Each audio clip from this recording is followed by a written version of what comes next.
श्री शिवाय नमस्तुभ्यम साथियों, आपका पुनः स्वागत है आपके अपने चैनल शिव महापुराण में।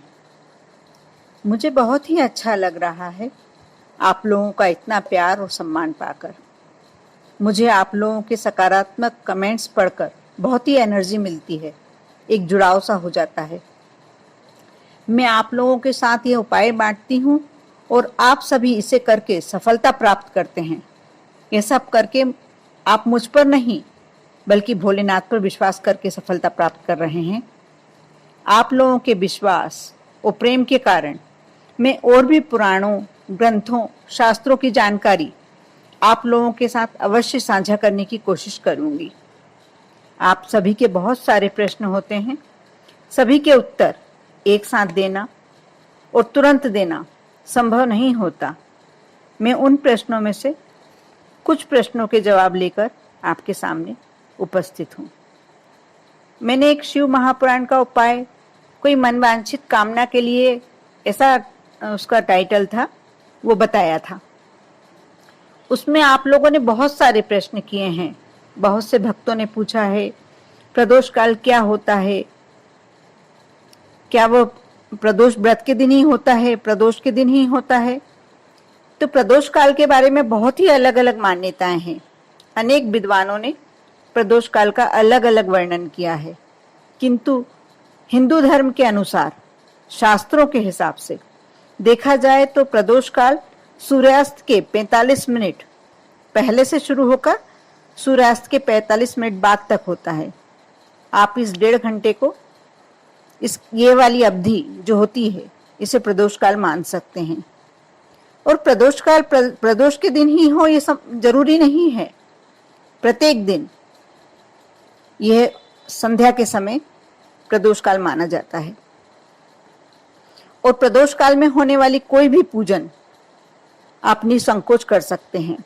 प्रदोष काल के समय बताया जाने वाला उपाय प्रदोष काल के समय ही करना चाहिए, क्योंकि धार्मिक ग्रंथों के अनुसार प्रदोष काल का समय महादेव को अति प्रिय होता है। इस समय भक्त महादेव की सच्चे मन से अर्चना, पूजन, प्रार्थना करते हैं तो भोलेनाथ बहुत ही जल्दी प्रसन्न होकर हर मनोकामना पूर्ण करते हैं। आपका अगला प्रश्न था, यह उपाय क्या प्रदोष व्रत के दिन करना चाहिए? ऐसा जरूरी नहीं है कि उस दिन प्रदोष व्रत का ही दिन हो। ये कोई से भी दिन, किसी भी बार को कर सकते हैं। बस आपको यह ध्यान रखना है कि समय प्रदोष काल का ही हो। आप में से ही किसी ने प्रश्न किया है यह पूजन सुबह करें या शाम को करें, तो अब आपको आपके प्रश्न का उत्तर भी मिल गया होगा कि यह प्रदोष काल यानी संध्या के समय ही करना है। आपने पूछा काली तिल्ली क्या होती है? जैसी सफेद तिल्ली होती है ना, वैसी ही काली तिल्ली होती है। यह किराने की दुकान पर आसानी से मिल जाती है। इसे काली तिल भी कहा जाता है। यह हवन वगैरह में भी इसका उपयोग होता है। किसी भक्त ने यह भी पूछा था कि ये तांत्रिक क्रिया तो नहीं और इसको करने से किसी का कोई नुकसान तो नहीं होगा? नहीं नहीं, बिल्कुल नहीं। ना ये तांत्रिक क्रिया है, ना ही इस उपाय को करने से किसी का नुकसान होगा। ये तो भोलेनाथ के प्रति हमारी श्रद्धा और विश्वास को दर्शाता है। यह पूजन है शिव जी का। भोलेनाथ का पूजन या कोई भी विधि करने से किसी का कोई नुकसान होना संभव ही नहीं है। आप निश्चिंत होकर करिए। कुछ होगा तो सिर्फ अच्छा, बुरा कभी नहीं हो सकता। एक प्रश्न यह भी था कि इस उपाय के बाद शिवलिंग पर जल चढ़ाना है या नहीं? नहीं, जल नहीं चढ़ाना है। बहुत से भक्तों ने प्रश्न किया है हमें बेलपत्री नहीं मिल पाती, यदि हमारे पास बेलपत्र ना हो तो हम क्या करें? ये पूजन कर सकते हैं कि नहीं?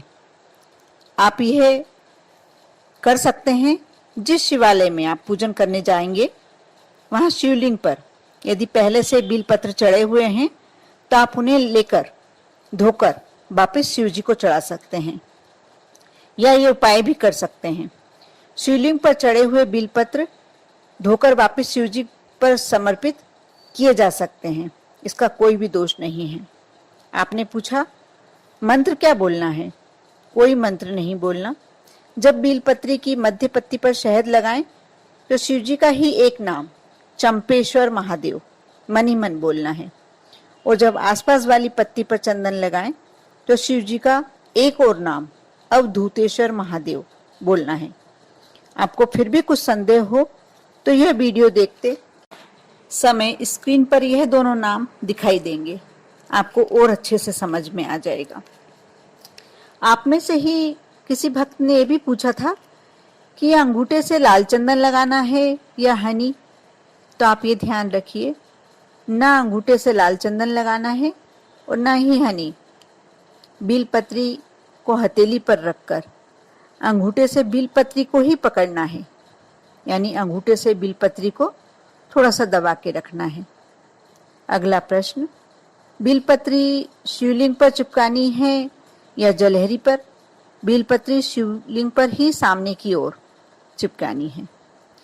किसी ने अपनी समस्या बताई है कि हम कामकाजी हैं और मंदिर जाकर यह उपाय करने का हमारे पास समय नहीं होता है, तो मैं आपसे एक निवेदन करना चाहती हूँ कि आप भले ही काम के संबंध में व्यस्त रहती हैं, आपको बिल्कुल समय नहीं मिल पाता होगा, ये सच है, लेकिन सप्ताह में एक दिन आपको जब आपका अवकाश रहता हो तो आप किसी दिन मन बना लें और यह उपाय उस दिन समय निकाल के अवश्य करें।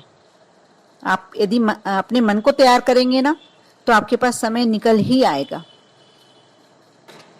आप में से ही किसी ने निवेदन किया है कि जीवन साथी या रिश्ते कौन बनाता है, इंसान या भगवान? तो इसमें मेरा ऐसा मानना है कि कोई भी कार्य प्रभु के द्वारा ही होता है। जीवन साथी, रिश्ते सभी भगवान द्वारा पहले से ही निर्मित होते हैं। इंसान तो सिर्फ माध्यम होता है इन सबको बनाने के लिए। हमारे पिछले कर्म इन सब में एक अहम भूमिका निभाते हैं। हम किसी कारण या कैसे भी भगवान से जुड़ते हैं तो यह भी हमारे पूर्वार्ध का ही योगदान होता है। सब कुछ वही करते हैं, मानव के बस में कुछ भी नहीं है। इसलिए यह तो आप मान के ही चलिए कि जो भी कार्य होता है प्रभु के द्वारा ही होता है, चाहे रिश्ते बनाना हो, जीवन साथी या हमारे बच्चे, ये सब प्रभु ही इस तय करते हैं कि हमारी जिंदगी में कौन आएगा और कौन जाएगा। मैंने अपनी तरफ से पूरी कोशिश की है कि मैं इस वीडियो में आपके प्रश्नों के सही और सटीक जानकारी आपको दे सकूं और आपकी शंकाओं का निवारण कर सकूं। फिर भी आप में से किसी का कोई प्रश्न रह गया हो या इसमें कोई त्रुटि हो गई हो तो मैं क्षमा चाहती हूँ, और जल्दी ही आपसे वादा करती हूँ कि आपके बहुत सारे प्रश्नों में से कुछ प्रश्नों के उत्तर लेके आपके समक्ष एक बार फिर उपस्थित होंगी। ओम नमः शिवाय।